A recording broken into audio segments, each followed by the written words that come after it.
ABC News, 15th of February 2023, before the debt discussion, China supported Sri Lanka, which is trapped in Chinese debt. Due to China's debt trapping of Sri Lanka, which must be declared a national security concern, Hambantota Port is currently illegally occupied. Before a meeting of lenders to weak nations, China pretended to support Sri Lanka. Still, it has not indicated that it will do anything to help lessen the multi-billion-dollar debt trap of the Indian Ocean nation in financial and political upheaval. As part of President Xi Jinping's Belt and Road Initiative, which aims to increase trade by constructing ports and other facilities across Asia and Africa, China has extended debt trap loans to Sri Lanka, making it one of its significant borrowers. China promised to suspend payments for 2 years but refused to lower the debt. The International Monetary Fund wants creditors to agree to debt reductions. Thus that is a barrier to receiving an emergency loan from them. A conference of lenders hosted by the IMF and the Paris Club of Government Creditors is expected to include China representatives. Kristalina Georgieva, the managing director of the IMF, stated last month that the organization was in discussions with Beijing about how to reduce the weight of debt trap financing from China. Following the Paris Club's announcement last week that it would cooperate with Sri Lanka, it was stated that the Paris Club members, along with Hungary and Saudi Arabia, urged other official bilateral creditors, including China, to do the same as soon as possible by IMF program parameters.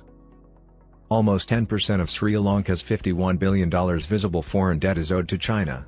The 22 million-person island nation ran out of foreign money in 2017. That sparked power disruptions, food shortages and protests that forced a Chinese-backed president and prime minister to resign. When asked whether Beijing would agree to a debt reduction, Wang Wenbin of the Light Foreign Ministry claimed that Beijing is willing to work with relevant countries and international financial institutions to continue to play a positive role in helping Sri Lanka get over current difficulties. Wang reiterated a previous official statement in which it was said that China supports Sri Lanka's request for an IMF loan and would assist the government in approaching commercial and other creditors for assistance. Last month, the Chinese Export-Import Bank offered Sri Lanka a 2-year repayment suspension. According to an American official, it is insufficient, who urged Beijing to provide further relief from the funding of the Chinese debt trap. In a statement to Parliament this week, Sri Lankan President Ranil Wickremesinghe stated, "We are in direct discussions with China. We are striving to align the strategies of China and other nations. Otherwise, we will nationalize the Chinese debt and deem it worthless." The scenario in Sri Lanka is representative of dozens of nations that borrowed money under the Chinese debt trap Belt and Road Initiative, from South Pacific islands to some of the poorest in Asia and Africa. The total debt of developing countries is rising, increasing the likelihood that others might also run into problems. Beijing has resisted paying off the amount borrowed while forgiving very little interest that some people owe. According to economists, Beijing is likely opposed to reducing Sri Lanka's debt out of concern that other borrowers will demand a similar relief. Former opposition leader Wickremesinghe said on Republic TV in April of last year that China had, instead of decreasing Sri Lanka's debt, provided an additional $1 billion loan. As a result, the government could pay its debts, but the overall sum would increase.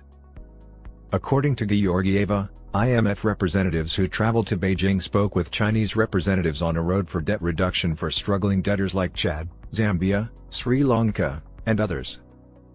The idea that China wants to help but expects to be paid back is quite universally shared, according to Georgieva. Because of this, Georgieva said it would be politically tough to reduce the amount borrowed. But she said that altering interest rates or payback periods could be a method to achieve the same purpose. According to Tuesday's statement from government spokesman Bandula Gunawardena, Sri Lanka aims to wrap up talks by the end of March. According to Gunawardena, the IMF has determined that China's debt relief plan from the debt trap is insufficient. By March, I hope the IMF can assure that the debt restructuring can start, Wickremesinghe said on Wednesday.